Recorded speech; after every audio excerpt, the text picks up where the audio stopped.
You know, I have a pretty good idea of what's going on in the story here. Um, somewhat.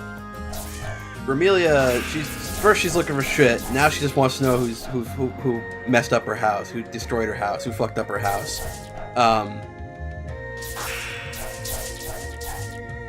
She's here looking for Sakuya.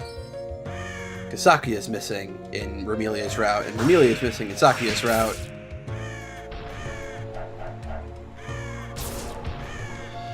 Yeah, I don't know. So it happened a couple times while I was ruminating on that. Okay, you know what, Sunflower Fairy? I am tired of your nonsense. Anyway, like I was saying, it happened a couple times while I was ruminating over the story of this game, but sometimes you might notice that, like, the little money pickups, those little gems and coins that fall out of enemies if you kill them, sometimes they get stuck behind walls, and sometimes they stay stuck in walls because they I'm not sure if it's because they register as picked up and they just stick in the walls, or they stick in the walls and they're unobtainable after that. They just kind of get stuck behind walls sometimes. It's kind of weird.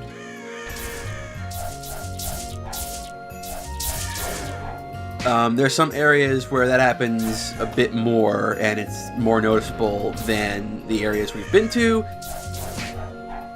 For right now, though, it's not that big a deal. It's not that noticeable.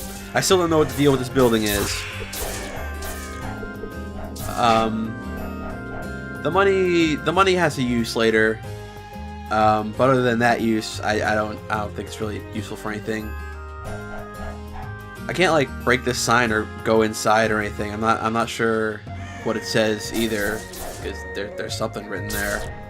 I'm not even sure the message is complete because there's that box with the line going through it, and I don't know if that's like some kind of missing font thing, or I don't know if that's a thing with Ankake Spa, or maybe I don't have a font. That doesn't make a whole lot of sense if I don't have a font, because that's not like a font. That looks more like it looks more like a texture. And look, man, making games is weird, hard work. All right. I don't make games, but like I kind of understand the process. So we'll come into the same place, and I can open up this chest, and what's in that chest is some item that I'm probably gonna replace with something else later. Also, you can get a kind of good look at Remilia, or you can try. Yeah. Here we go. That's what I was talking about. Oh, now I got it. And I guess getting that money gave me a new skill. Okay.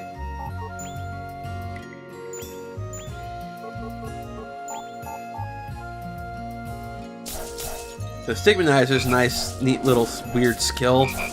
Remilia throws across.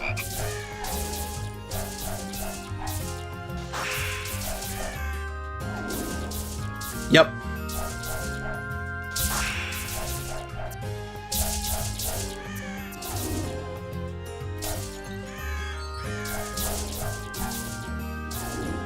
So, to any of y'all wondering why Remilia that's at lower level than Sakuya, I've mentioned this already, but I feel like I should mention it again, maybe.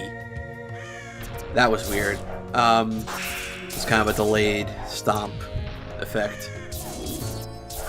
I'm just kind of rushing through the game as Remilia, not really playing properly, but I am as Sakuya. You notice those little light spheres, they kind of keep showing up through objects on the map, and that's kind of weird. I think the reason that happens is because like I think they kind of happen on like a layer, sort of, and they kind of happen on a layer above everything else. It's kind of odd, but I mean, hey, there you go. Higher values.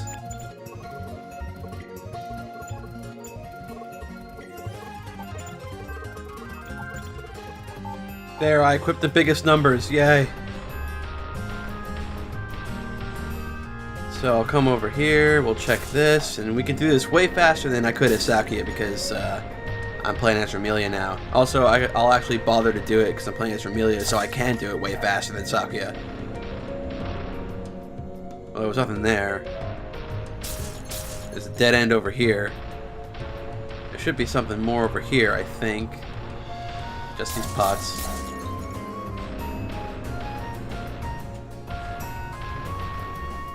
Damn it! Messed up! No!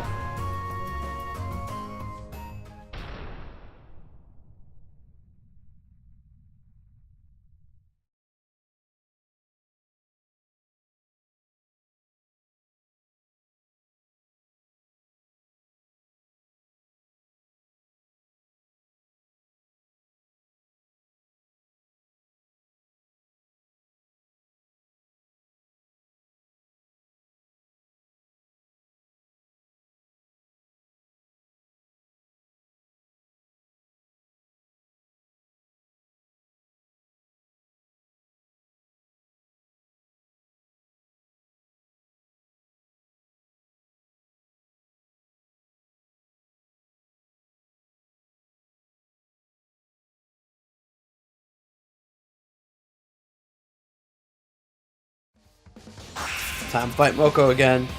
Aw, yay. Some of her attacks will be a little bit easier to avoid because of Remilia's little vampire dive. She's still about as strong as 20 Luna Childs. Maybe a little more than that, maybe 25. I could just use my long distance, my ranged skills to kind of deal with her. Stigmatizer doesn't have as long a range as the regular old spears do.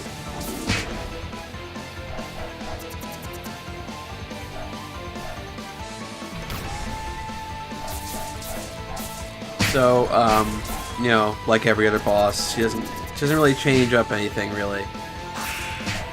Which I keep mentioning, but I kind of have to keep mentioning because it's still just as disappointing as it was the first time.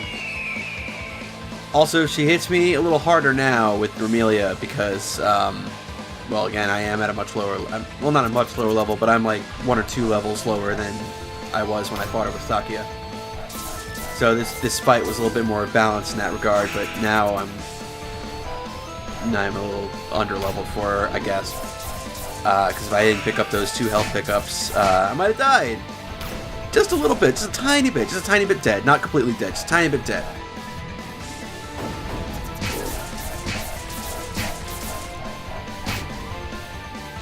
I'm fine though because she's taking damage and she's not doing too hot either.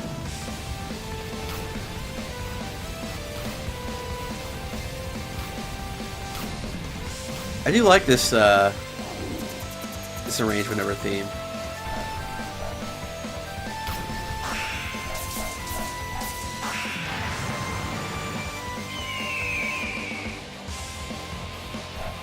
Because that's the one thing I don't like about vanilla Moko's theme is it's kind of like a really short kind of loop, whereas this arrangement adds a little bit more to it. And it also sounds really nice too. I like all the music in this game actually. Same goes for the Yomu game, the first game, but the music in this game and the music in the Yomu game kind of have like a slightly different feel. The Yomu game kind of has more like a sort of fast-paced feel to it, like it's a little bit more like kind of rock sort of. This one seems to kind of mix it up a bit. It's a little bit like smoother, like easier, not as hard or fast-paced. Kind of some bits are gentler, some bits are harder when appropriate.